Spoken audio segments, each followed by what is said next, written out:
今回は柚子白菜の作り方をご紹介します。今が旬の白菜と柚子を使い、シンプルな調味料で簡単に作っていきます。漬け汁まで無駄なく利用していきますので、ぜひ最後までご覧ください。このチャンネルでは体に優しい季節の料理や暮らしに役立つ情報などを配信しています。ご興味ある方はぜひグッドボタンとチャンネル登録よろしくお願いいたします。白菜は1/4、約1キロで作っていきます。白菜は芯に切り込みを入れたら、その切り込みに指を入れ2つに割ります。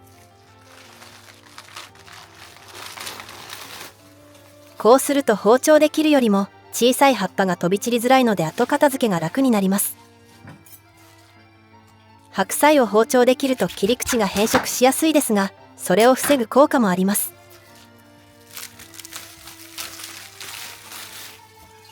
手で裂く感覚も気持ちいいので、ぜひ試してみてください。芯を切り落としたら白菜を洗います。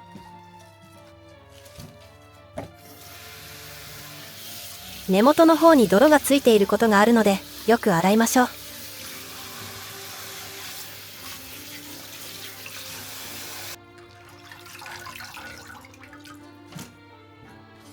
洗い終わったら2センチ幅くらいに切っていきます。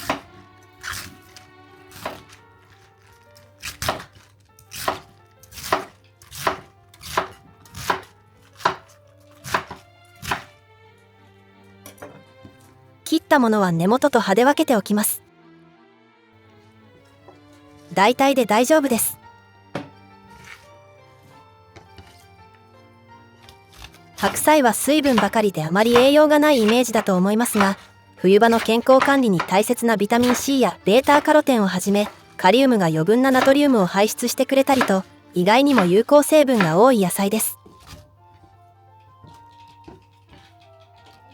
白菜をはじめ、キャベツやブロッコリーなどの油中の野菜にはイソチオシアネートという抗酸化物質が含まれ、肝臓の機能を高めたり胃腸を刺激し、食欲増進や消化を助ける効果もあります。白菜の芯は捨てないでくださいね。白菜の芯は最も旨味が凝縮されている部分。栄養も詰まっています。食感は少し硬いですが、千切りにすれば違和感なく食べることができます。白菜に捨てるところなしですよ。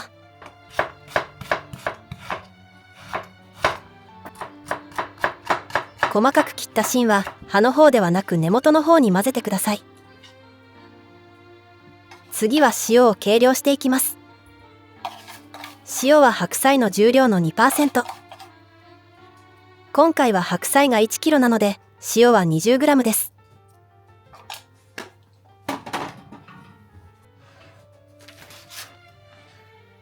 保存袋で簡単に漬けていきます。先ほど白菜の根元と葉を分けたので、根元の方だけを袋に入れていきます。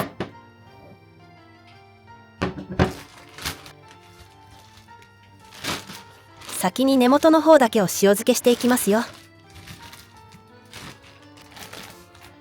袋に入れたら塩の2/3を入れます。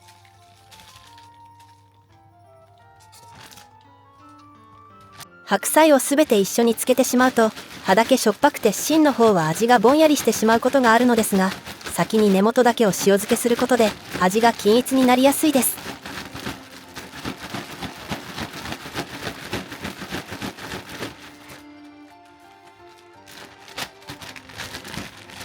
袋を振って塩を全体にまんべんなくまぶしたら、袋の空気を抜いて真空状態にします。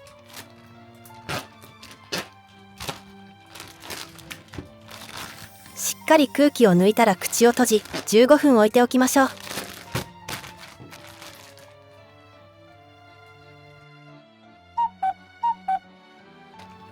15分経ちました。もうだいぶしんなりして水分が出ています。この中に葉の部分を入れていきましょう。葉は薄いため早く浸かりやすいです。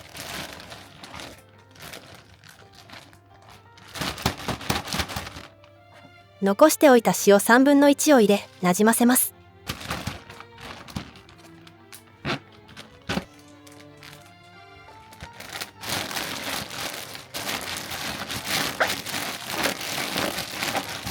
先につけておいた根元と混ぜるような感じで揉み込んでいきましょう。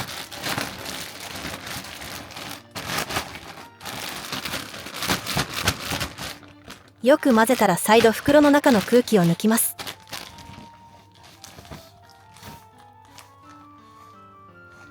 口を閉じたら15分置いておきましょう。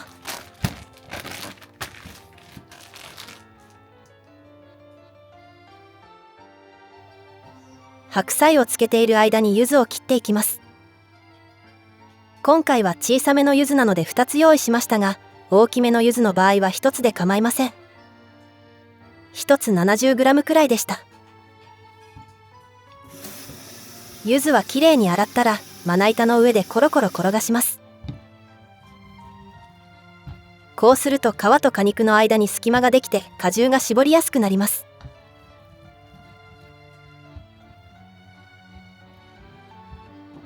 柚子の皮を薄く剥いていきましょう。柚子の皮は血流を良くし、体を温めてくれる効果があります。脂肪を分解して内臓脂肪を減らす働きもあるんですよ。部分的に傷んでいるところがあったら取り除いてくださいね。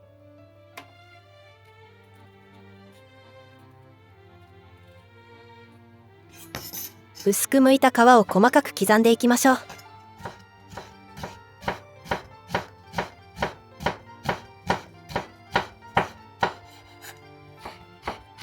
できるだけ細かく切ると香りも立ち、白菜とも馴染みやすいです。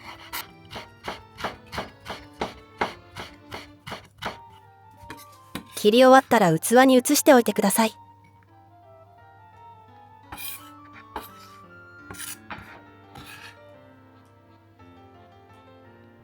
柚子を半分に切ってから果汁を絞ります。今回の柚子は種が全然なかったんですが、本来は種がたくさん入っているので茶こしの上で絞るようにしましょう。柚子の種はお料理や手作り化粧水などに活用できます。活用法は概要欄に動画を貼っておきますので、ぜひご覧くださいね。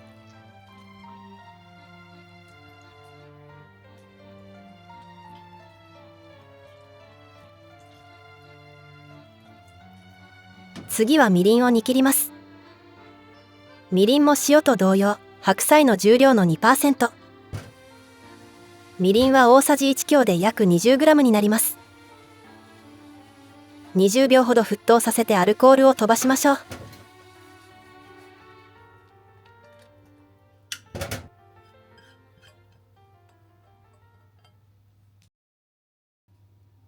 15分経ちました。しっかりと水分が出てきています。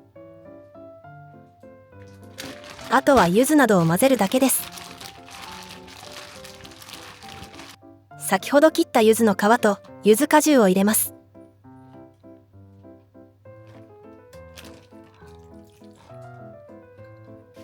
昆布は表面を軽くペーパーで拭き取り、ハサミで細切りにしていきましょう。細かく切ることで昆布の旨味も出やすくなりますよ。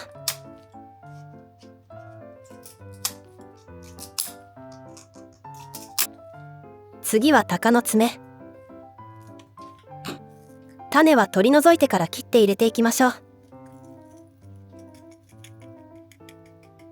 鷹の爪の種を入れると強い辛みが出てしまうので、程よい辛さにするために種を抜いています。鷹の爪の種は土に植えると発芽して赤唐辛子が育ちますよ。先ほど煮切ったみりんも入れたら全体をよく混ぜていきます。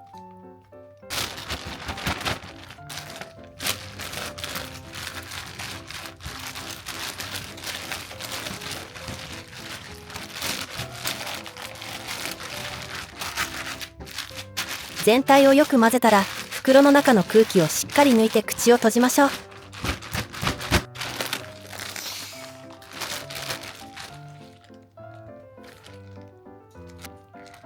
袋の中の空気をしっかり抜くことで味が染み込みやすくなりますよ。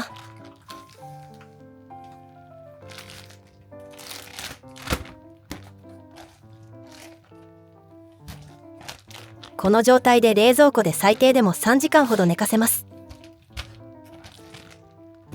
次の日まで寝かせると柚子の酸味もマイルドになり、しっかり使ってより美味しくなります。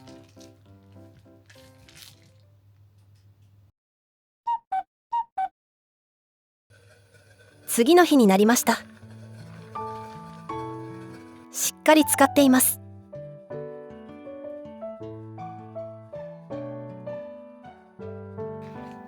冷蔵保存で1週間から10日くらいで食べきるようにしましょう。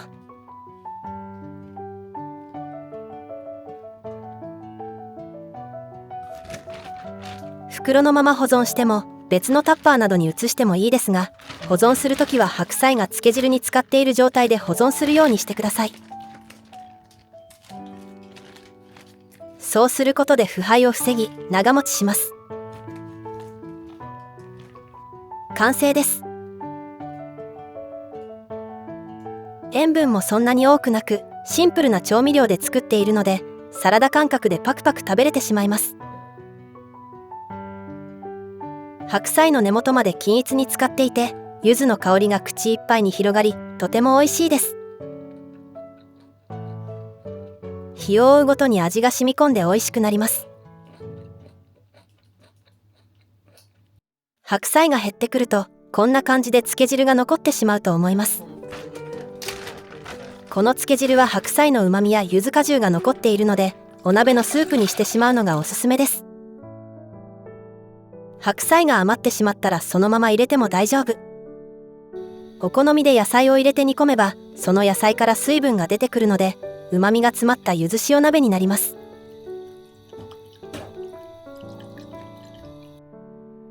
漬け汁で3人前くらいの柚子塩鍋ができます。野菜から出てきた水分で漬け汁が薄まるので、塩分はちょうど良くなると思いますが、もし味見をしてみて濃かったら水を入れて薄めてください。逆に薄いと感じた場合は、鶏ガラスープの素を少しずつ加えて味を調整してみてください。旨味が詰まった柚子塩鍋は爽やかで驚きの美味しさです。今回は豚肉で作りましたが、鶏肉でもお魚でも美味しくできます。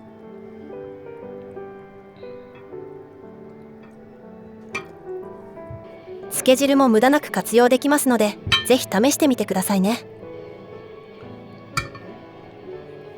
柚子白菜を作る過程で残った柚子の綿や種にも有効成分がたくさん含まれていますので、捨てずに活用してください。活用法はこちらの動画でご紹介しています。概要欄に動画を貼っておきますので、よろしければぜひご覧くださいね。最後までご視聴していただきありがとうございました。また別の動画でお会いできることを楽しみにしています。